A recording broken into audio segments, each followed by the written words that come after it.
Welcome to today's topic, growing your business while grieving.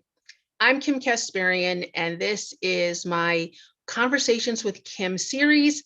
And today I'm with the wonderful, incredible Brenda Mundt, who is a grief recovery specialist with her own amazing story. So welcome, Brenda. Welcome. So glad to have you here. And the reason why we're having this conversation, because you know what? If you're on social media, someone's losing something somewhere, whether it's a faithful fur baby, a spouse, my parents, use of limbs, legs, ankles. Grief is a part of life. And Brenda and I both feel it's not a topic talked about enough in the business world, especially with established entrepreneurs who are used to just pushing through, making things happen. And if you are experiencing a loss from, big to small, it's a little different. Growing your business looks a little different. So Brenda, welcome. And thank you for being my trusted expert go-to person. I'm going to just defer to you and just kind of, you have your own incredible story about unexpected loss. And I love how you've been embracing it, right? If that's the right word, it's called you to serve in a new way. And please feel free to introduce yourself to our community. Hi, I'm Brenda Mundt. January of last year, I became a grief recovery method specialist due to a major loss in my life. The last 2020 and 2021 were really, really rough years for me. 21 hit me the most. In 2020, I had lost my dad. He had passed away in August. And then literally a month later, I had lost a very dear friend to cancer. And then in January of the following year of 2021, my husband's best friend got killed on the job, which was absolutely devastating. And then in June of 21, we had a family friend's son he died he committed suicide. And then a month later, my best friend from high school, her daughter took her life. And then in September, then I lost my husband unexpectedly. So it's been 2020 and 21 have been rough years. And like I said, 21 in September, when I lost my husband, my world got turned upside down because he was my everything. I mean, it's just him and I and our two fur babies. And he was my best friend, my lover, my soulmates. We did everything together, and that was my life. And within a matter of 11 days, it was gone. It's a lot. It's a lot. Yeah. Our stories parallel with the 2020, 2021. Yeah. And this is life. Yep. And I know you're here to talk about I'm sure our listeners are going, whoa, right? My tribe, this is how we ride. I had one client one year lose 24 family members. I was like, is there a sale going up there? I'm like, what's going on? It's a lot. And as you know, and we've talked about offline, we sometimes feel it's either difficult to talk about or know how to talk about it. And, we find that our family and friends and people who really do love us don't really know how to talk about it either. Right.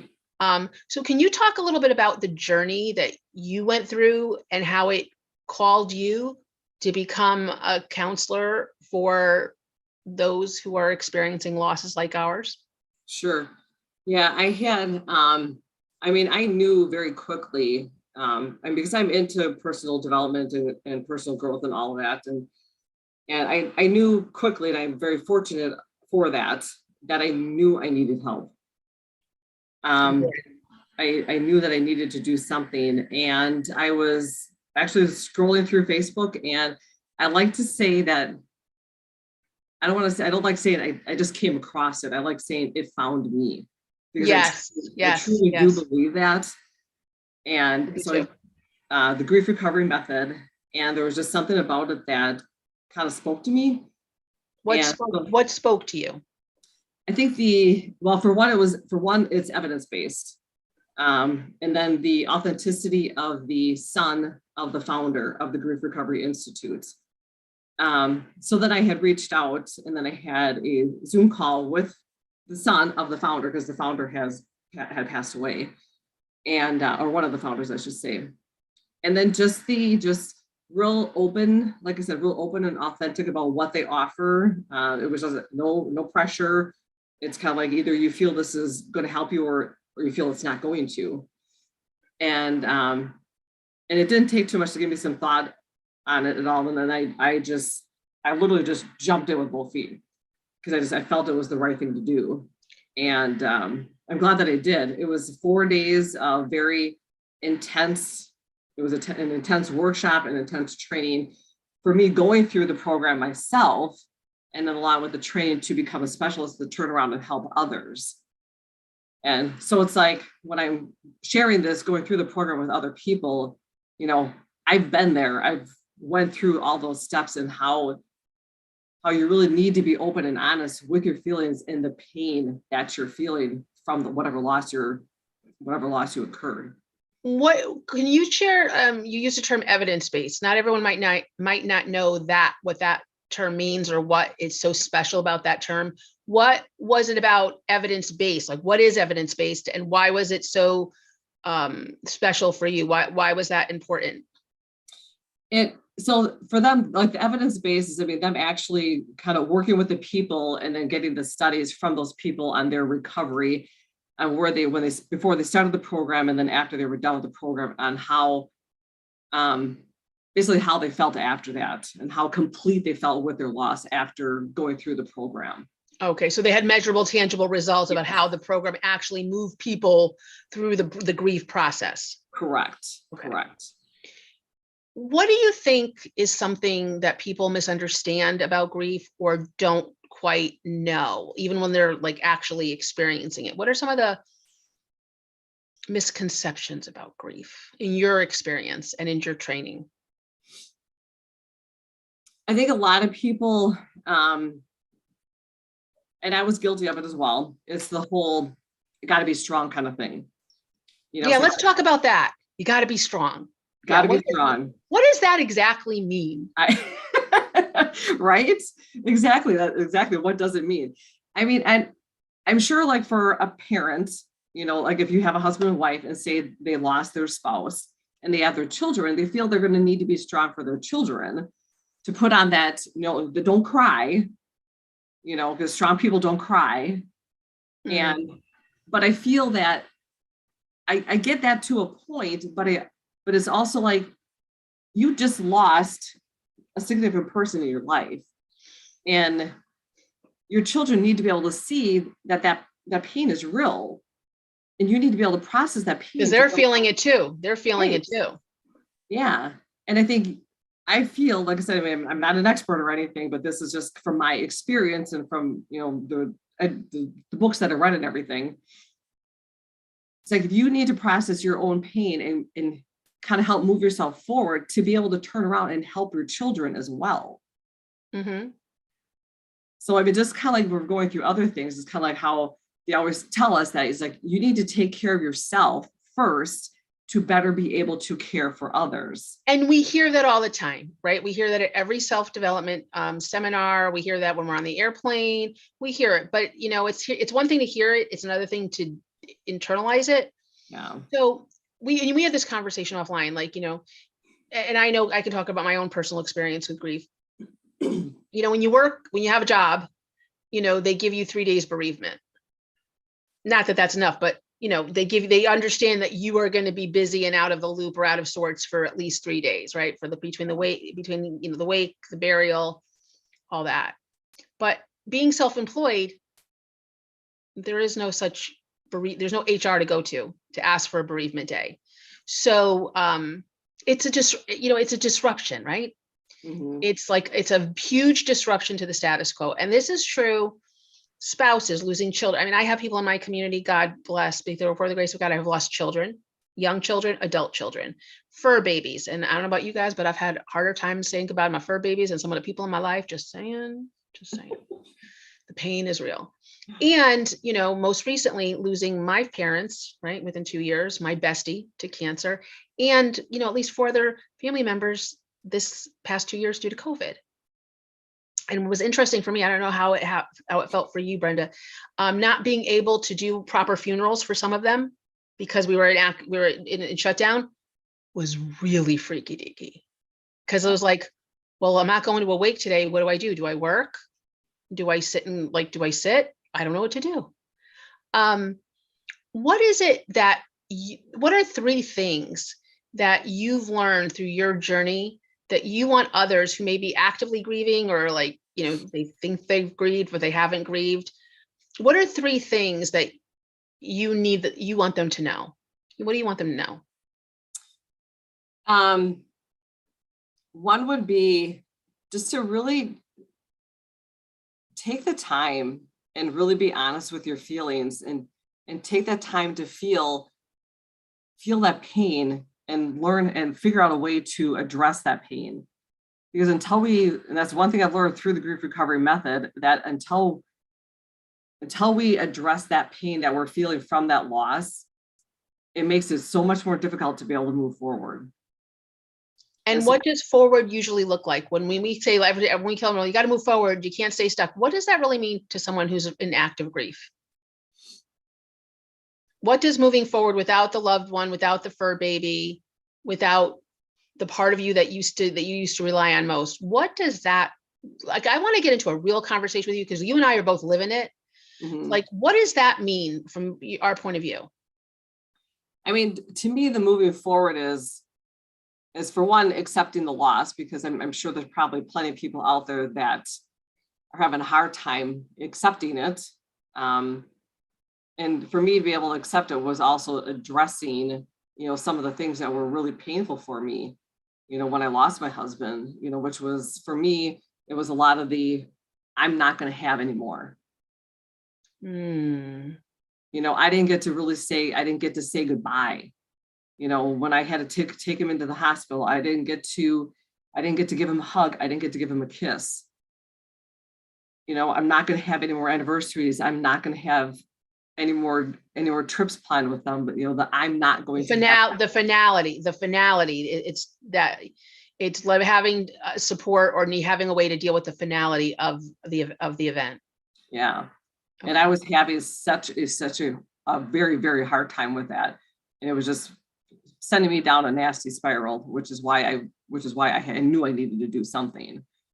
And what did you learn from going through the process yourself and then choosing to become a counselor to help other people through? What was your way of accepting the loss? What did you find is your way? Because everyone has a way. What I've learned is there's not one way to grieve. Correct. Absolutely not. Correct. And that's the journey. We need to find our way, yes, while being here, right? Being a part of life.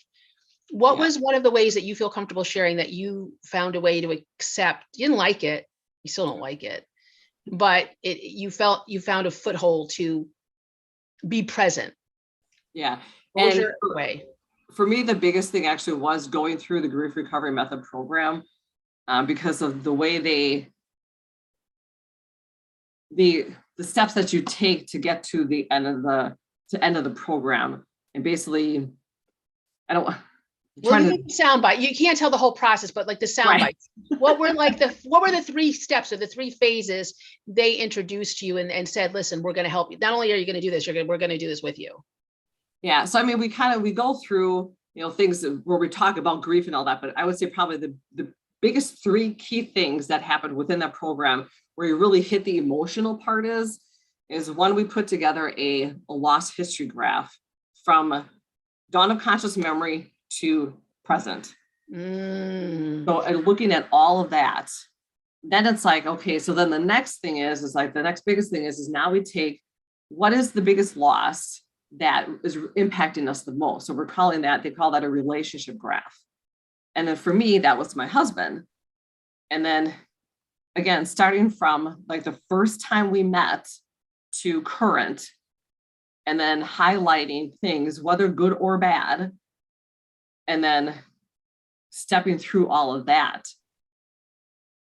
And then we kind of, then you have to kind of take certain things to it, it's kind of like, there's as a far as process. Yeah. It's a the emotional piece to it. yeah. Yes. The part of the facilitation is to make sure we stay in the feeling and we don't go up or out. Yeah. Right. Yeah. And then the last very strong piece of it is what they refer to, what they call it, a completion letter. And that had to be gut wrenching. The hardest thing that I have. Oh, I know. Yeah, I'm not there yet. Yeah, I'm not there yet in my process yet. I bawled my eyes out. And but the thing is though, when I went into this program, I felt they call what they refer to as a backpack. So as we're going through life, because of all the losses we've incurred from childhood on. Yeah, I'm getting emotional thinking of that because I started with losses way early in life. Yeah. Yeah. Well, even as we're a kid, changing schools. Yeah. That's why I wanted to talk to you, because like some people watching, like my life isn't as dramatic as yours and Brenda's. But what I love when our conversation, why I wanted you to talk about it, because not all losses are dramatic to be impactful. Mm-hmm. A screwy story. Like I was injured in a car accident. I knew something was wrong with my right side of my face. Everyone's like trying to figure it out. They couldn't figure it out. So my face blew up 5 times as big as my face. And they're like, oh, tooth was injured, internally. You couldn't see it. But so do you know, I had a harder time losing that tooth that has been with me almost 55 years than I did any of the other trauma of the accident of losing mobility, losing my brain function. That tooth threw me. And my husband's like, Kim, it's a tooth. The oral surgeon understood. He said, Kim, I get it. It's a loss and you've had a bunch of them and it only takes one to just, yeah. So I love what you're saying. It's not just about the dramatic departures that, at some point we're all going to deal with. You're talking about childhood stuff, right? Yeah. I'm the firstborn. Loss. My sister, I love my sister. I asked for my sister, but I wasn't the center of attention anymore. Loss. Yep. Leaving kindergarten, going to a new school. Loss. Graduating grammar school, even though I couldn't. I was so eager to get to high school. I bawled my eyes out at our last final 8th grade dance. Couldn't understand why. I'm so excited, but loss, right? Yeah, a kid, somebody didn't get on a football team. Loss. Yeah. Yeah. One of the other things that I know you and I have discussed, and I know you've gone through, is like loss of self, right? Loss of ability, cognitive ability, physical mobility, injuries. Yes. Age, just the aging process, right? That could be a reason that could trigger grief in people. Yeah. We don't look the same anymore. Our bodies don't operate the same. Yeah.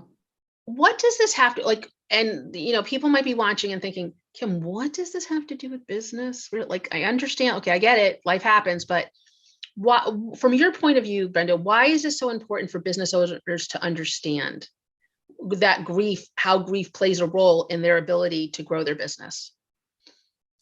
Because I feel that if we don't address it, whatever grief we may be going through, it comes out in other ways. Can you elaborate about that? And like it doesn't. I know for me anyway. Yeah, you have the experience. You're the expert here. Yeah, you're not fully present in what you want to be doing and what you're trying to accomplish. And what's the problem with that? What's the downside to that? Like you and I know, but let's just kind of pretend like people are like, huh? Like what? Like, let's make it like really, if we're not present, especially when we're growing a business, or let's say, like more mundane thing, like if you're driving a car and you're not fully present, the downside is. Yeah, because if you're serving others, you're not giving those people, you're doing them a disservice because you're not at your best self by not addressing that grief and that pain. So you're doing yourself a disservice, and you're doing your clients or other people that you're working with a disservice because you're not on your A game. And let's have this conversation, because you and I both know grief takes time. It's not like, okay, 15 minutes starting now. Right. Right. That's why I want to have this conversation with you. It's like, okay, like how many hours should I book for this? And I know that's how I dealt with it. I was like, okay, how many days do I need to like just be patient with myself? What's the difference between being fully present and actively grieving and serving versus, because I know people are thinking, because I know I went through this when I was, Dad hadn't even passed yet, or I didn't even know that was the way it was going. I was so overwhelmed, I couldn't even articulate sentences. And then when he did pass, I was like he passed, he passed. He really passed. Like, it was just like, huh. And there was no words. And right, it's still, again, 3 days bereavement, got to get back to work. Yeah. What is the difference between active grieving and being present versus just pushing through or glossing it over? Because you're right, we only have two options. We either deal with it and go through it and do our lives the best we can, which one of the reasons why I'm inviting you to bring this up, because there's on the business side, there's definitely a shift. The model, and that's why I love energy management, guys, because like an energy management, you can do anything. You can grieve and you can make six figures and you can grow and you can take time off. It's possible. Okay, so that's why I'm inviting Brenda to come talk to us. But if you don't know how to be present to your feelings, your thoughts, feelings, and emotions, yeah, this is going to be a you know what show. Yeah. So Brenda, what does active grieving look like? We have to go to work. Like you talked about it. You were working full time when this happened with your husband. Correct. Talk about that and like why you were like, I need help. And you're so grateful that you did, because, you didn't have the luxury, not many of us do, to just take off a year and, cope with the grief as our full-time job, even though it is our and this is why I wanted to talk to you about it. It is a full-time job to grieve. Yeah. Oh, absolutely. It is. Yeah. I mean, it took literally every ounce of emotional strength that I had to be able to get through the day. And that's normal, right? Because I know when I started having like active grief happening, and I'm glad I'm working with a grief counselor, the hospice where my father was, had said, listen, we're here for you. Would you like to accept? Sorry. I said, I won't say no. Like I could use some help. And it was very helpful when they explained that you're not making it up, that it literally does take a lot of energy to grieve. Actually what I was taught is your energy gets cut down like to 30%. And you have 30% to do everything in your life and grieve. It made it tangible for me to understand why I felt the way I did and why everything was like, oh, wow, I feel like I'm climbing a mountain. Yeah. What helped you kind of like, I call it hold the raft, hold on to the raft during the waves of grief? What helped you realize you weren't going crazy? Nothing was wrong. This sucks, but everything's okay. It was really, a lot of it had to do with educating myself, kind of going out there and reading, doing the grief recovery method. Yeah. Getting help, getting support, right? Not trying to figure it out yourself. Right. Getting that support. Yeah. And then I just started, I had my friend that lost her daughter to suicide, having her going through her journey. She had shared things with me. So she was kind of going through, her own counseling, trying other groups and all that. So when she found nuggets, we like to call them, that she found beneficial, she would share them with me. And we would keep doing this back and forth. And, but not only with the grief recovery method program, like I said, that was huge for me. Found a process that worked for you. Right. But I've also incorporated other things as well to help myself. Okay. Talk about that. Because even after I've gone through the program, I still, there's always those milestones, it's like after that 1 year, it's like the first of everything, the first birthday, the first anniversary, the first holiday, all that is just, it's just a crappy feeling, Yeah. to go through it. It's grief. Yeah. Good grief. Yeah. Yeah. But I mean, as an example, so I know one day it was another one of those first, and I had stuff coming up, and I had so much, I could just feel the anxiety in my body. And even having gone through the grief recovery method program, at that point in time, that day, I knew I needed something more than that. So I had actually tapped into other resources that I had here at home, which was tapping. And so I had like a script to go through like things that pertain to grief and to anxiety. Mm-hmm. And then actually so I kind of sat myself down in a quiet area, and I kind of did the tapping I did 2 on grief and then 1 on anxiety. And then that was finally all the anxiety that I was feeling that day. Then it kind of, then it brought me back down to where I felt So more normal. you brought up a good point. I think if we're actively grieving, like for all the reasons that we said, knowing how to manage the anxiety and knowing that the anxiety is part of the ride. Yes. Yeah. Like that was the hardest thing for me. Going, it's okay to be anxious. Like it's normal to be anxious. Like, but I hate it. Yeah, I know, but it's still a part. It's okay.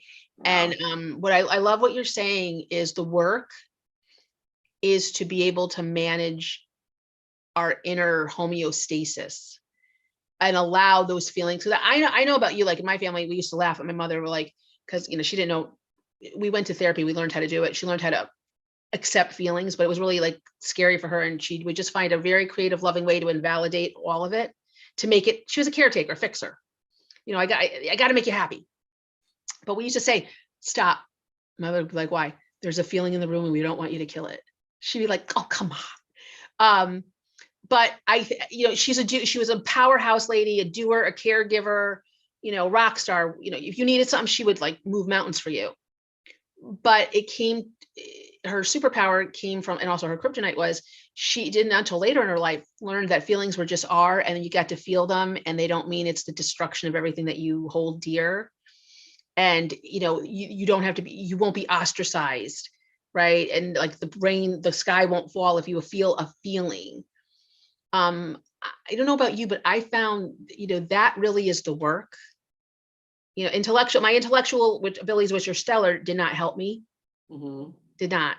And that was a real sucky situation. I'm like, the one thing my go-to was like, what are some of the activities? I know I see you online and you're always so good with your workout videos.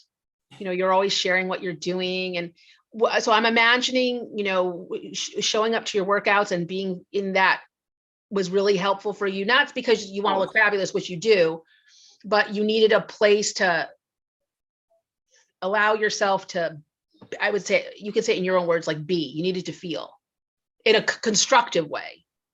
Yeah. So, because exercising is huge for me, always has been, but especially, so even when my husband was in the hospital, I still, as much as I did not want to, I made sure I got myself up every morning and I did something. I got my workout in.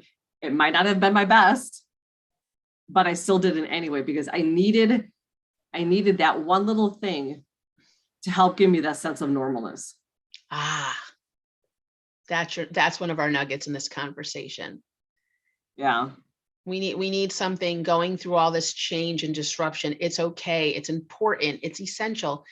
For me, it was a shower and one meal a day. Like I probably ate only one meal a day, which is not the greatest, but where I wasn't like driving through drive-through or like eating on the fly, where I sat down, my phone was unplugged and I could just be present to feeling nurtured. Right. Food is, if everyone was still alive, they'd be like, Kim, we're going to feed you. Like, let's sit and talk and we cry and do whatever. But I was in Florida by myself. Right. So walking to a restaurant in between the crazies, table of one, please. But I just needed, it was like my lifeline. It was just my lifeline. And I felt proud of me. I was like that. Some days I had to fight for that. Right. Like you don't want to, or you don't feel you can, or you feel this, but so finding one thing that makes you feel like you got it. What's another thing that you found really helpful through your journey? I probably, knowing that you're a fur baby, you love your fur Yeah, baby. yeah. Oh my God, I'm such a pet mom. I'm a I helicopter pet. would, I honestly, I would be lost without my two cats because like it was just, it's me in the house and having my two cats there. And I seriously do believe that they realize that my husband's no longer around Oh yeah, they get it. because they were like They could feel constantly it. They reminding feel, me. they feel they feel the grief too. Yeah. Yes. Yeah. So they have definitely been a lifeline for me, making the house not so quiet, giving me, them being all Somebody goofy. else to focus on, right? Something else. Yes. Yeah. Yeah. Yeah. So having that, and I know even a friend of mine had lost, she lost her son in a car accident. It'll actually be 3 years ago, Thanksgiving. And she had went like over a year. And then finally I think she was talking with somebody, but then they're like, get a pet so you're not in the house by yourself. And then it's just something as small as that. And she's like, oh my gosh, she's like, why did I not think of that? Yeah. And she got a dog and she just absolutely loves it. She's like, oh my gosh, she's like, I never would have thought having a pet in the house would have made that much of a difference. Yeah. You know, that's It's true. therapeutic. Yeah. Well, you know what? My parents had a dog, and Shami we had pet sitters for like 2 months while he was in the rehab.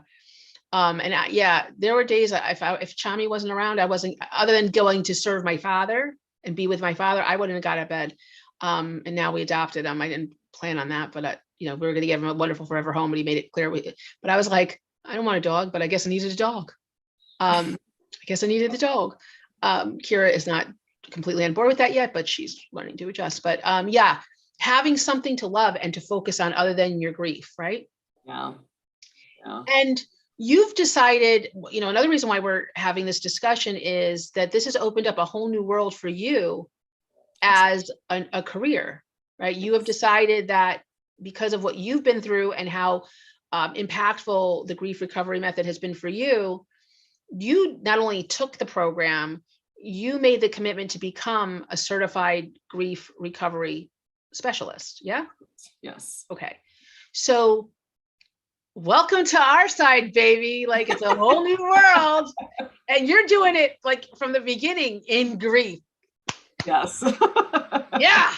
And I got lots to say about that. Yeah. I got you. What, like, I wouldn't have known, even though I know grief counselors, honestly, I have many that I love and know about. If it wasn't for hospice, reaching out to me saying, listen, you don't have to, but we offer it. You're part of our family, and if you feel you need grief counseling, I know grief. Like, I've been through therapy. I could be a therapist. I've been through so much therapy, but I never really went for like grief, griefs. And so I just knew, like you, like, yeah, I could probably after all, who doesn't need a little help after like a lot. Yeah. So I just said, open, okay. And it wasn't until I got in and just like, I love my counselor, Laura. She's so perfect for me. So I just knew, like you, I need help. And, if they found me, yours found you. I just want you all to know, like, this is how the universe works, whether you're not in grief. Like, when I was in the car accident and I couldn't do anything the way I used to do it, I'm like, how am I going to do my business? I found my coaches. Like, I didn't look for them. They actually found me. And I had incredible conversations, and I'm like, great, you can help me, let's go.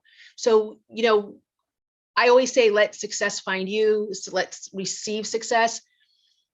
Maybe, you're watching this video because you need to at least have a conversation with Brenda. Okay. It all begins with a conversation, and no one pushes you, like, clamps your arms and says, okay, you're in. But Brenda, if someone was ready or open to have a conversation, can you just talk about a little bit, what would a consultation be like with you? If somebody said, I hear what she's saying, I don't know, but yeah, maybe she's showing up in my my YouTube, where I'm watching this video. So, what would be the first step to talk to you, someone like you, or you, if they're like, I really kind of relate to Brenda, I'm wondering what she can do to help me? What would a consultation, what would the first call be like? What could they expect? Well, when people reach out to me, kind of wanting to learn a little bit more about the program, and I kind of at a higher level, I share the program, what the program is all about with them, and kind of step very, like, again, at a high level, kind of step them through on what the program offers, and then I also kind of share part of my journey going through it as well.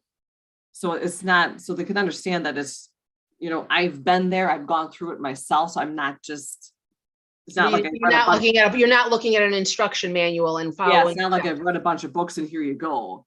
It's kind of like I actually went through it myself and this was my outcome of it.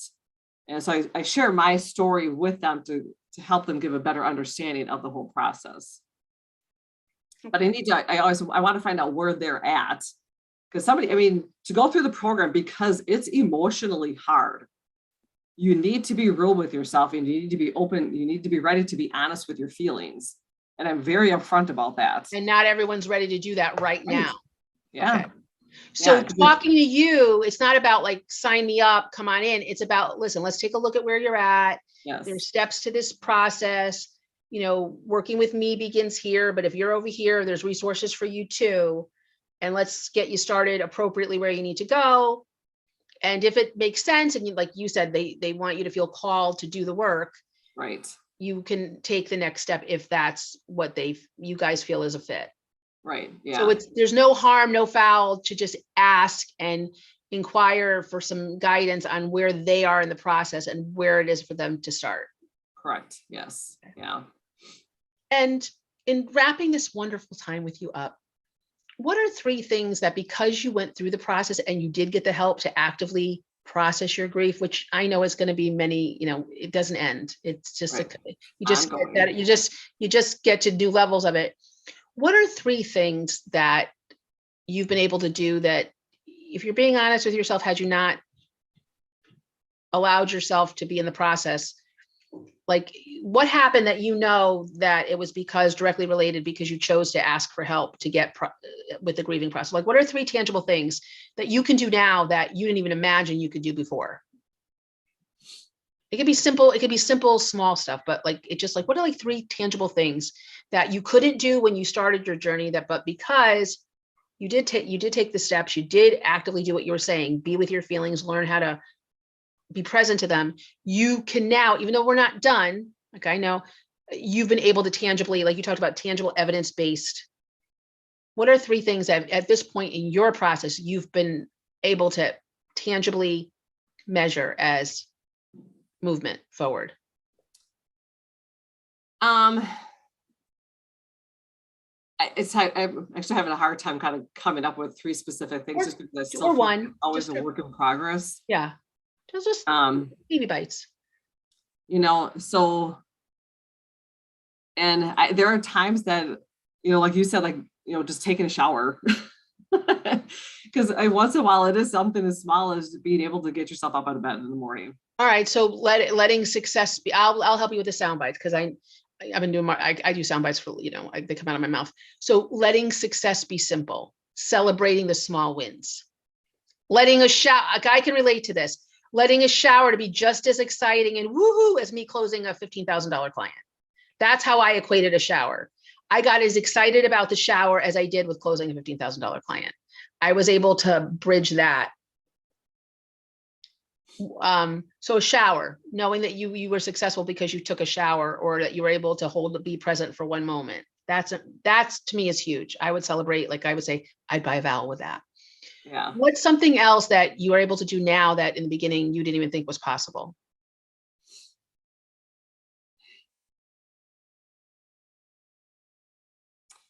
I don't know if this really,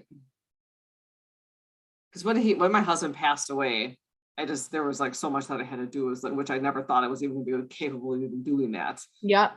Because I was put in a situation where I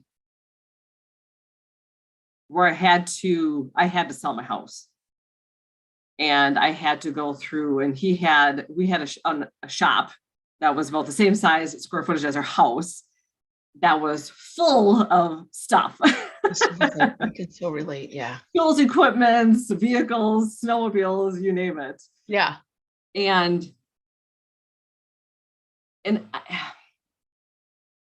this might sound woo-woo. No, go ahead, girl. This Listen, is just how I we're in feel. grief, like anything, you know, like it's life. There was so much going through everything that I had to go through after the months after he passed away. There was always a huge part of me that always, I'm going to get choked up saying this. It's okay. There was always a part of him that I knew that was there supporting me and watching me and helping me guide me through the things You that felt guided. You felt guided. You guiding felt me through the things that I knew I needed to do. so okay. So And yeah. for me believing in that brought me comfort. Okay. That brought me a lot of comfort in being able to move forward, be like, nope, I need to do this. This is we talked about this. We can do hard things. I have support. I'm being guided. Yes. I love that. Brenda, that's good. Yeah, that's the remember when you're in my world, you're in my community mindset, right? Yes. Mindset is how where action starts from, not muscle. You try to tackle something without the right mindset, you can give yourself a hernia or blow out like, some bad parts. So the process helped you connect with and believe that you were supported. Yes. On this side of the veil and the other. Yeah. Okay. All right. Good. You're doing good, girl. It's not easy, right? This is your first interview as a new business owner, but you're the expert because you've lived in the trenches. So I'll take you any day. I'll be having you in the foxhole with me any day. One more thing that someone can, because again, there are people who are a little bit behind us in the journey, and they can't even imagine like talking about it like you and I are. Like they are still in the, I don't want to talk about it. No one understands. No one, like if anybody sees me this way, they'll disown, they won't think I'm successful. That's why I wanted to talk about this, because sometimes grief turns into shame or grief turns into guilt. Oh my gosh. That's another conversation for another time. We will get into that. Right. And it's not. And I even asked, I asked Laura, I'm like, what's the difference between, I think I know, because I'm not feeling depressed, but what's the difference? How do you know if it's depression or grief? And she's like, great question. And we talked about that, because I'm like, how do I know? And she's like, well, there's distinctions. And we had that conversation. And that was really comforting for me, that there's somebody out there who understands this, as wonky and personal as it is, that like, if I'm going off the rails, there's someone who'll know to reel me back in. That was really important for me, because, when you're in it, you lose sight of perspective. Yeah. So that I'll give you that. That was mine, but you can have that. What are like, if somebody's saying, oh my God, Brenda, I'm so glad that you're brave enough to have this conversation, and I would like to know more about you and what you do, or more about this grief recovery method. What's the best way? And you're going to send me, I'm going to edit, polish this up and put all the, it's intros, ontros, but just telling the audience right now, what is the easiest, best way to connect with you and, start the conversation? I would say either direct message through Facebook or through Instagram. I'm on both. Can you spell your handle for them? So on Instagram, it's at BREND. There's not an A at the end, because I forgot it. Brenda Mundt, MUNDT. And on Facebook, it's just Brenda Mundt. Okay, we got the A. The Facebook got the A. That's good to know. Right. You gotta laugh. All right. So anything you want to say as a final completion of this conversation to our listeners, with me? And I just want to thank you so much for taking the time to share your journey and share your courage, to take the journey with me. I love you for that. Anything in closing that you want to say before we say until next time? The biggest thing is know that, just like the book, it's okay to not be okay. Yes. Oh, I love that. But it's also okay to be okay and not feel guilty about it. Mm-hmm.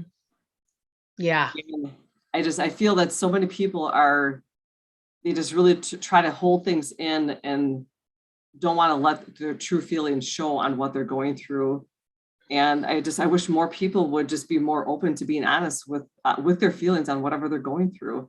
Well, that's what, That's the only way we can grow and move forward. well, this is why I do conversations with Kim, right? For those of you who are listening and saying, Kim, what do you do? I'm a business coach who helps business owners grow to 7 figures within 12 months, living the life they love, they want to love right now. And part of the journey is dealing with life. You can't just put life in a bottle and just focus on your business. It doesn't work that way. If you want to live that kind of life, well, go get a corporate job where you can just like park it on, until Saturday and Sunday and, then put it back in a box. Entrepreneurship doesn't work that way. Actually, the work is to deal with your feelings. That's how we grow. Our business is born out of our desire to give and serve. And if we're not feeling what we're feeling, it gets funky. So that's the relevance of this conversation. And if you need a place to show up human, you're like, Kim, I like the way you and Brenda roll. You are welcome to come join us at Business Owners Growing to 7 Figures on Facebook. Business Owners Growing to 7 Figures on Facebook. It is, geared for more established entrepreneurs just because of the high level business training we provide. But if you're in it to win it, to grow to 7 figures at your own pace, and you're willing to show up human, come on over. Tell me a little bit more about what you're trying to do. Love to have you join our community where you get to show up human. Brenda, my love to you. Thank you so much for this time. You can reach Brenda at Facebook. I will also have her information in the description shortly. So if you're finding us for the first time right now, when you're watching the replay, you can connect. Until then, remember, success is your birthright, and your current mess, right, is the beginning of your next greatest success. Until next time.